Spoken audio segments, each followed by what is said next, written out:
কবি শঙ্খ ঘোষের লেখা মিথ্যে কথা।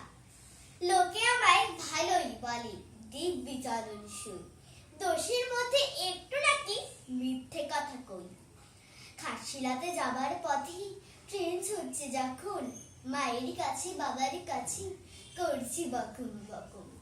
হঠাৎ দেখি মাঠের মধ্যে চলন্ত সব গাছে এক এক রকম ভঙ্গি ফোটে, এক এক রকম নাচে। ও মা, দেখো নৃত্যনাট্য। যে বলেছি আমি, মা বকে দেয়, বড্ড তোমার বেড়েছে ফাজলামি। চিড়িয়াখানার নাম জানো তো আমার সেজো মেশর, আদর করে দেখিয়ে দিলেন পশুরাজের কেশর।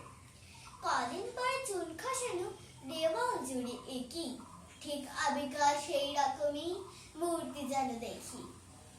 ক্লাসের মধ্যে যে বলেছি সুরঞ্জনার কাছে, জানিস আমার ঘরের মধ্যে সিংহ বাঁধা আছে। শুনতে পেয়ে দিদিমণি অমনি বলেন, শোনো, এইসব কথা আবারও যেন না শুনি কখনো। বলি না তাই সেসব কথা, সামলে থাকি খুব, কিন্তু সেদিন হয়েছে কি এমনি বেয়াকুব। আকাশ পারে আবারও চোখ গিয়েছে আটকে, শরৎ মেঘে দেখতে পেলাম রবীন্দ্রনাথকে। ধন্যবাদ।